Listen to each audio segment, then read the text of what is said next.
अस्सलाम वालेकुम viewers, welcome to my channel. आज हमारे किचन में बन रही हैं कोकोनट कुकीज़, वो भी बिल्कुल बेकरी स्टाइल में। सबकी favourite melt in mouth recipe है जो कि 15 मिनट में बन के तैयार हो जाती है। तो आइए तमाम टिप्स एंड ट्रिक्स के साथ शुरू करते हैं।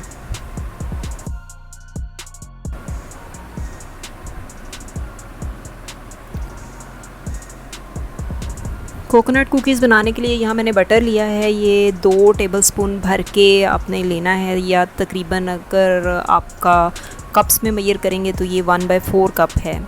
तो ये रूम टेम्परेचर पे था, इसलिए इसको मैंने बीट कर लिया, तो ये आसानी से इस फॉर्म में आ गया है। इसको आपने हैंड बीटर के साथ अच्छी तरह से बीट कर लेना है। ये मैंने इसमें आधा कप चीनी डाल दी है, और इसको ये घर की पिसी हुई चीनी है, बाज़ार से आइसिंग शुगर लेने की ज़रूरत नहीं है। इसी को आप काफ़ी बारीक पीस लीजिएगा तो बहुत अच्छे से ये इसमें डिज़ोल्व हो जाएगी।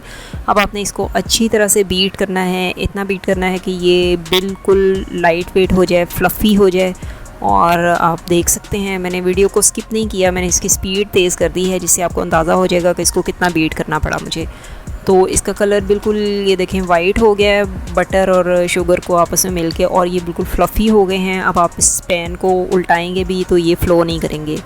This is the right time कि जब आप इसमें बाकी के ड्राई इंग्रेडिएंट्स डालेंगे। यहाँ मैंने 1 कप मैदा लिया है, 1 टीस्पून बेकिंग पाउडर है, और चूँकि अनसॉल्टेड बटर था तो ये 1/4 टीस्पून मैंने इसमें नमक डाला है।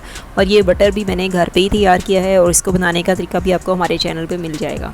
इन सारे ड्राई इंग्रेडिएंट्स को हल्का सा इसमें मिक्स करना है, और उसके बाद अगला इंग्रेडिएंट मोस्ट इम्पॉर्टेंट जो है दैट इज़ क्रश्ड कोकोनट।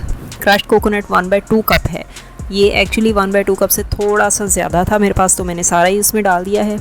आप चाहें तो इसको 1/2 कप भी ऐड कर सकते हैं।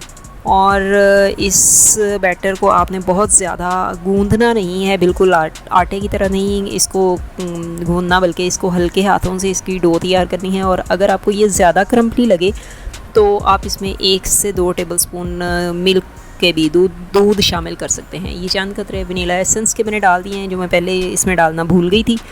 तो इसके बाद इसको हाथों के साथ आपने इस तरह से कलेक्ट करना है और इसकी डो बनानी है। इसको प्रेस कर करके डो नहीं बनानी, वरना जो कुकीज़ हैं वो बिल्कुल भी सॉफ्ट और क्रिस्पी नहीं बनेंगी।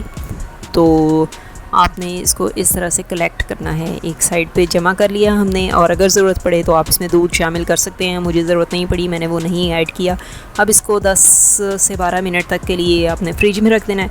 और ये बेकिंग ट्रे है मेरे पास, इसको मैंने हल्का सा ग्रीस कर लिया। जैसा कि आपको पहले भी मेरी वीडियोस में पता होगा कि मैं इसको बटर पेपर यूज़ अगर नहीं करना चाहते आप, तो आप इसको इस तरह से ऑयल के साथ ग्रीस करें और उसके ऊपर मैदा डस्ट कर लें। अब यहाँ पे एक ही साइज़ की कुकीज़ बनाने के लिए आप कोई सा भी अपनी मर्ज़ी से चम्मच छोटा या बड़ा ले सकते हैं। मैंने यहाँ पे 1 टीस्पून वाला चम्मच लिया है, और उसके साथ थोड़ा सा बैटर लेके उसको आपने हाथों के साथ इस तरह से शेप देनी है। बहुत ज़्यादा प्रेस करने की ज़रूरत नहीं है। और ये क्रश्ड कोकोनट है जो कि मैं इसकी एक साइड पे लगा रही हूँ, और इसको हम ग्रीस ट्रे के अंदर इस तरह से रख देंगे। ये देखें जी, ये सारे मैंने तैयार कर लिए हैं, और सारी कुकीज़ जितनी एक बैच में एक दफ़ा ट्रे में आएंगी वो सारी रेडी हो गई हैं। बाकी का बैटर मैं ऐसे ही इसको उठा के फ्रिज में रख दूँगी वापस।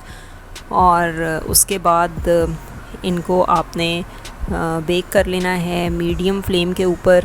अगर आप पतीली में बेक कर रहे हैं तो आपने 15 से 18 मिनट तक बेक करना है, और अगर आप ओवन में बेक कर रहे हैं तो 12 से 14 मिनट तक ये बेक हो जाएंगी। इसकी साइडों पे जो लाइट ब्राउन कलर आ जाता है दैट इज़ द इंडिकेशन कि ये रेडी हो गई हैं। इस तरह से आपने इनको तैयार कुकीज़ को निकाल लेना है, और किसी भी एयर टाइट जार में इसको सेव कर लें। और बहुत ही यमी, क्रिस्पी और मज़ेदार कुकीज़ हैं। और ये देखें जी, ये बन के तैयार हो गई हैं। तो अगर आपको पसंद आए तो हमारी वीडियोस को लाइक करें, सब्सक्राइब करें चैनल को, और शेयर करें। Thanks for watching. अल्लाह हाफ़िज़।